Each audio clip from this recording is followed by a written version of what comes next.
Hello everyone, welcome back to Neat Learning channel and today we will discuss about plant kingdom. This is the third chapter of NCERT. तो इसमें हमें क्या पढ़ना है कि जो प्लांट किंगडम है इसमें हमें क्या पढ़ना है कि प्लांट के बारे में पढ़ना है कि प्लांट जो है उसको कितने पार्ट में डिवाइड किया गया है। ठीक है, जैसे कि हमने बायोलॉजिकल क्लासिफिकेशन में पढ़ा था कि जो प्लांटे किंगडम है उसमें हमें क्या क्या चीजें रखी गई। ठीक है, एल्गी रखा गया है, bryophytes, pteridophyte, gymnosperm and angiosperm. ठीक है, तो ये पूरे 5 पार्ट जो है वो आपके प्लांटे किंगडम में रखे गए हैं और इन्हीं को इस चैप्टर में डिटेल में डिस्कस करना है। ठीक है, तो सबसे पहले बात करेंगे जो प्लांट किंगडम है उसको 2 पार्ट में डिवाइड किया गया है।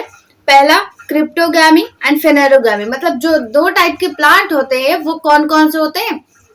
प्लांट में जो है होता है उसको 2 पार्ट में डिवाइड किया गया। ठीक है, तो 2 टाइप ऑफ प्लांट होते हैं, एक होता है क्रिप्टोगामी, दूसरा होता है फेनेरोगामी। ठीक है, किसको किसके अंडर में रखा गया है वो बात कर लेते हैं।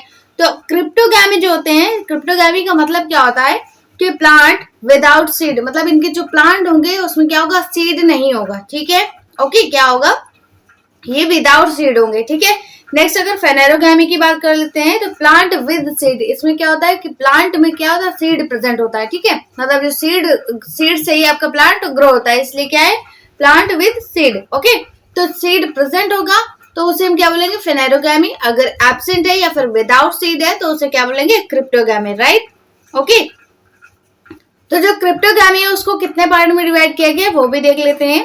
तो ये 3 पार्ट में डिवाइड है। पहला क्या है, थैलोफाइटा, ब्रायोफाइटा एंड टेरिडोफाइट। ठीक है, ओके, फिर उसके बाद थैलोफाइट की बात करते हैं। क्या होता है इसमें, क्या होता है जो थैलोफाइट्स है इनमें एल्गी को इंक्लूड किया गया है।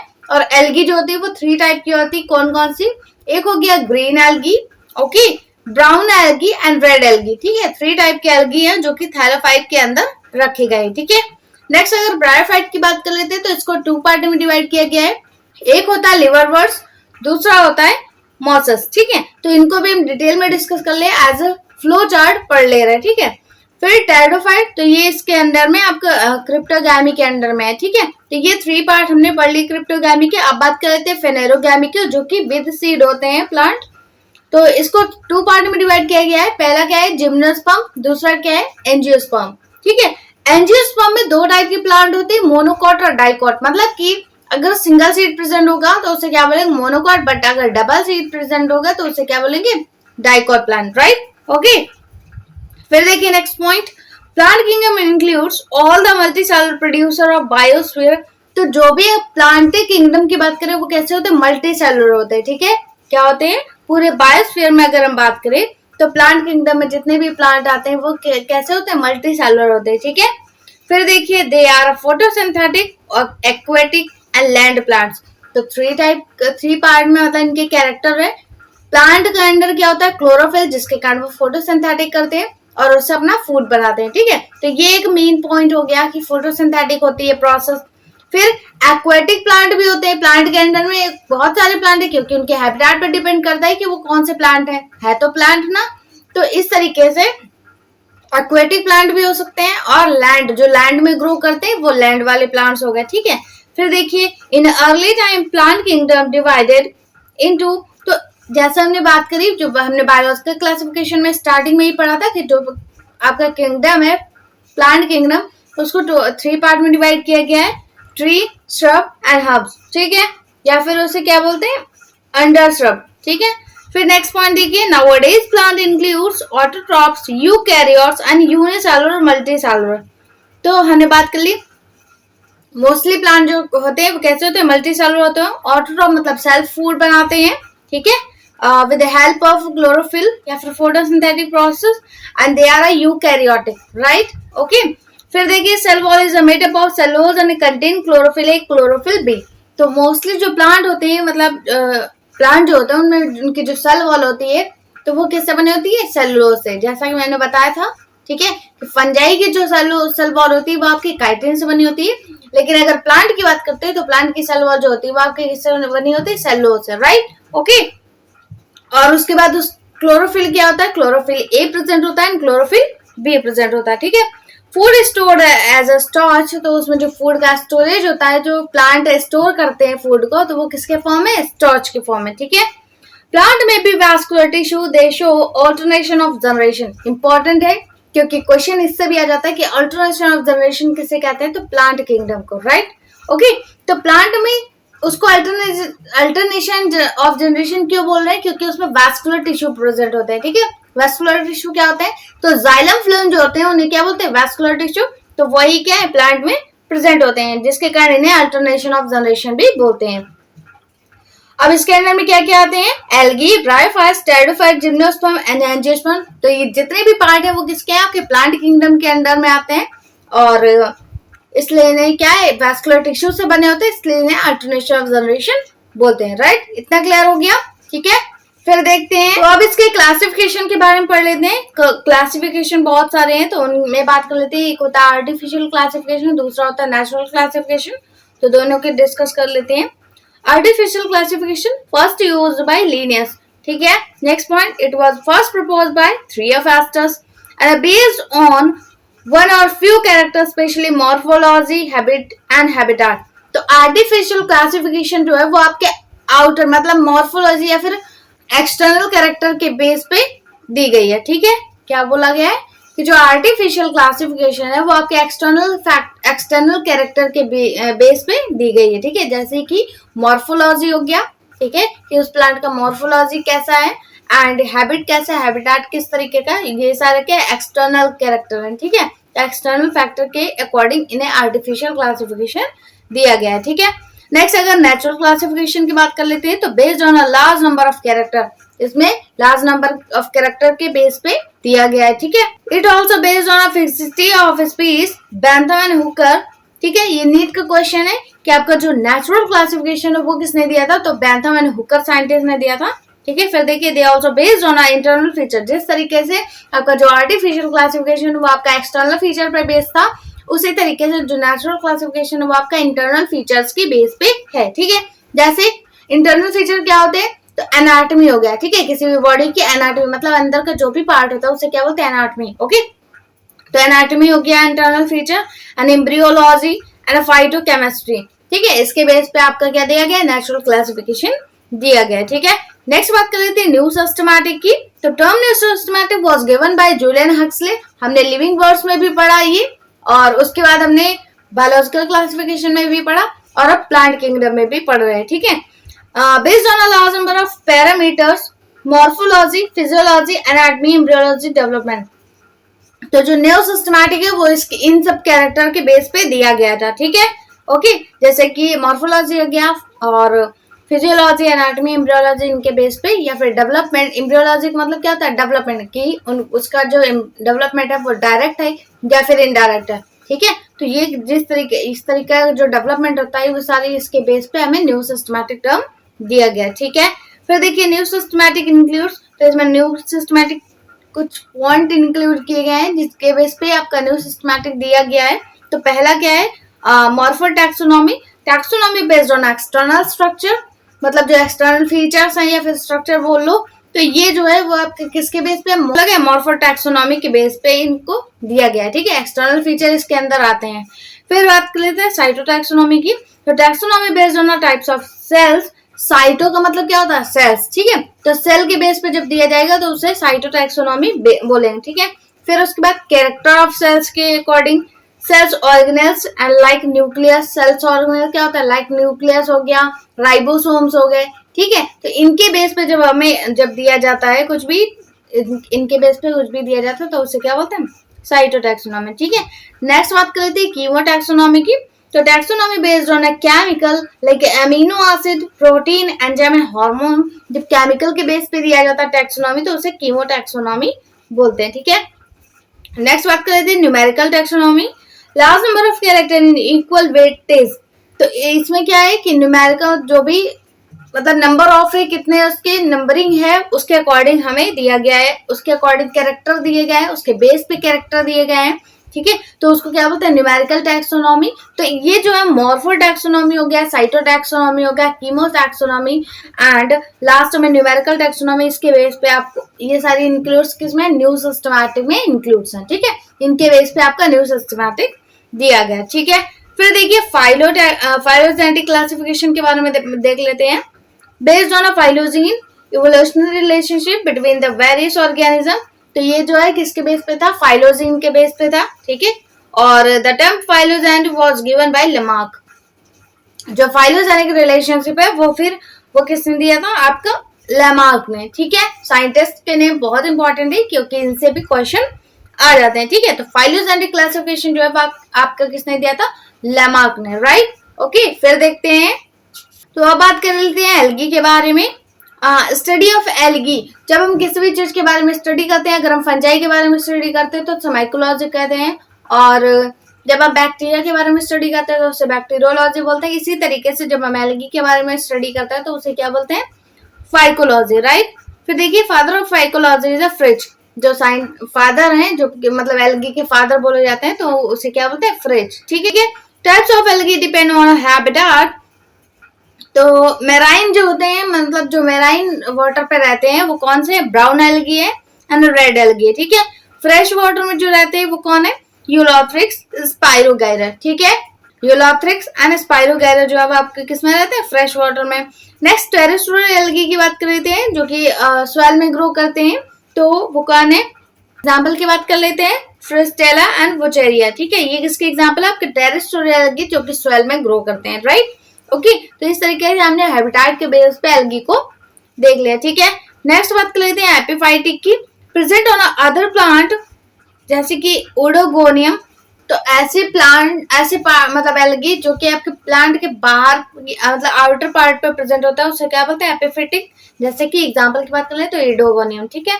एंडोफिटिक की बात कर लेते हैं तो इनसाइड द अदर प्लांट, तो प्लांट में जो प्लांट के इनसाइड पे प्रेजेंट होता है उन्हें क्या बोलते हैं, एंडोफिटिक। एग्जाम्पल की बात कर लेते हैं तो नॉस्टॉक हो गया, एनेबिना, राइट। फिर देखिए पैरासाइट के बारे में देख लेते हैं।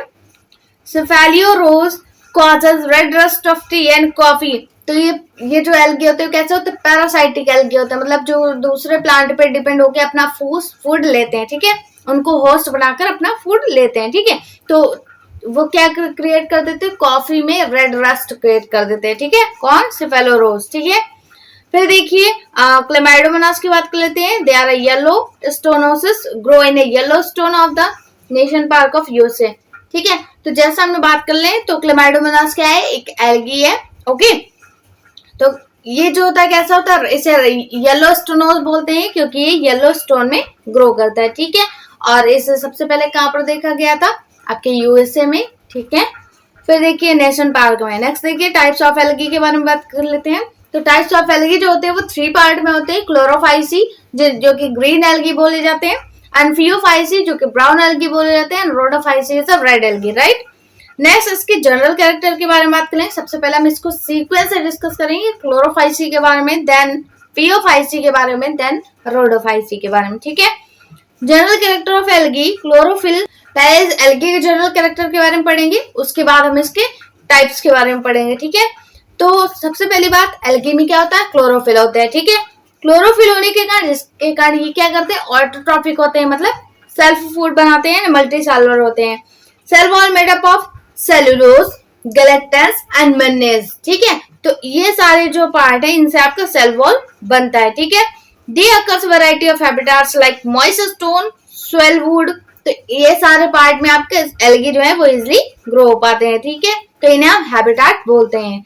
Next plant body is called as the thallus without any differentiation into root, stem and leaf.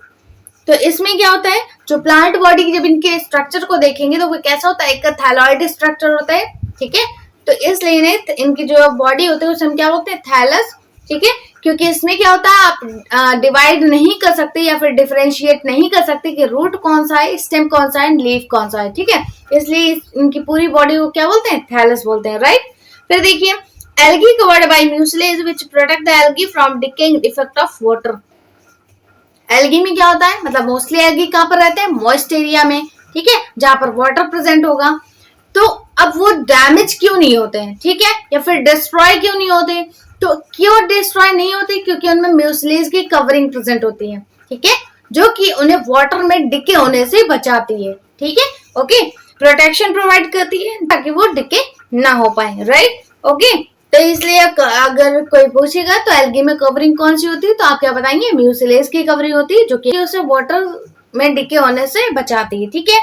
फिर देखिए तो अभी तक हमने एल्गी के जनरल कैरेक्टर के बारे में पढ़ लिया, अब हम इसके टाइप्स के बारे में पढ़ेंगे। ठीक है, टाइप्स कौन सा है? Chlorophyceae, Phaeophyceae and Rhodophyceae. ठीक है, तो सबसे पहले बात करेंगे क्लोरोफाइसी के, जो जिसे हम ग्रीन एल्गी भी बोलते हैं। ठीक है, तो जो इसके कैरेक्टर्स होके, सबसे पहले कैरेक्टर कौन सा है? यूनिसेलुलर। ठीक है, तो यूनिसेलुलर जो होते हैं वो आपके दो टाइप के होते हैं, या तो वो यूनिसेलुलर एल्गी मोटाइल होगा या तो वो नॉन मोटाइल होगा। तो जो मोटाइल होते हैं उनके बारे में बात कर लेते हैं। Chlamydomonas flagella present.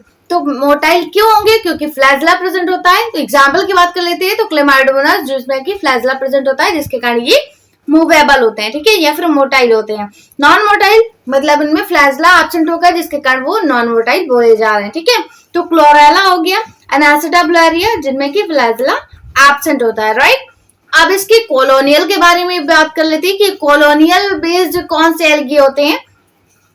Motile colony जो होती है, जो मूव कर सकते हैं, वो क्या है? उसका एग्जांपल क्या है? वॉलवॉक्स। एंड जो नॉन मोटाइल कॉलोनी होती है वो कौन से होते हैं? हाइड्रोडिक्टियन एंड स्नेडेमस। ठीक है, फिर देखिए आप फिलामेंटस के बेस पे देख लेते हैं। तो फिलामेंटस में कुछ एल्गी जो होते हैं वो अनब्रांच्ड होते हैं, कुछ एल्गी जो होते हैं वो ब्रांच्ड होते हैं। ठीक है, तो फिलामेंटस के बेस पे इन दो पार्ट में डिवाइड किया गया है। एक होता है ब्रांच्ड एल्गी और दूसरा क्या होता है? Unbranched algae. ठीक है, अनब्रांच्ड एल्गी जो होते हैं वो स्पाइरोगायरा हो गए, यूलोथ्रेक्स हो गए। ठीक है, लेकिन ब्रांच एल्गी के बारे में बात कर लेते हैं, तो क्लैडोफोरा जो कि ब्रांच होता है, एंड क्या बोलते हैं? फिलामेंटस एल्गी बोलते हैं। ठीक है, नेक्स्ट, अब ये सारी चीजें बहुत इंपॉर्टेंट है क्योंकि इसमें डिफरेंस किया जा रहा है कि कौन सी नॉन मोटाइल है, कौन सी मोटाइल एल्गी है। फिर उसके बाद कौन सी फ्लैजेला प्रेजेंट है। फिर उसके बाद कौन सी कॉलोनियल बेस्ड एल्गी है, वो भी आपको पता होना चाहिए। फिर उसके बाद फिलामेंटस एल्गी कौन सी है, फिलामेंटस ब्रांच एल्गी कौन सी, फिलामेंटस अनब्रांच एल्गी कौन सी, वो आपको इजिली सब कुछ पता होना चाहिए। ठीक है, फिर देखिए algae reproduce by vegetative, asexual and sexual reproduction. तो तीनों ही रिप्रोडक्शन जो होते हैं वो आपके एल्गी में होते हैं। ठीक है, नेक्स्ट अब बात कर लेते हैं वेजिटेटिव रिप्रोडक्शन किस तरीके से होता है।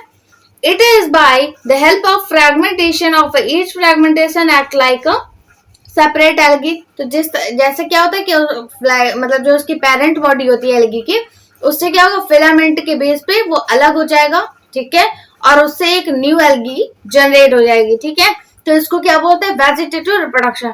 तो अगर कोई पूछेगा या फिर आपको पता होना चाहिए कि वेजिटेटिव रिप्रोडक्शन में मतलब जो एल्गी होता है उसमें वेजिटेटिव रिप्रोडक्शन किसके थ्रू होता है? तो फ्रेगमेंटेशन के थ्रू होता है। ठीक है, नेक्स्ट बात कर लेते हैं सेक्सुअल रिप्रोडक्शन की। It take place by the help of different type of spores. तो इसमें क्या होता है? Different type of spores present होते हैं जिससे आप न्यू एल्गी का जनरेट कर सकते हैं। ठीक है, पहला क्या होता है? जूस्पोर। दूसरा क्या होता है? मोनोस्पोर। ठीक है, जूस्पोर क्या होता है? They are flagellated motile spore. इसमें जो स्पोर्स होते हैं वो क्या होते हैं?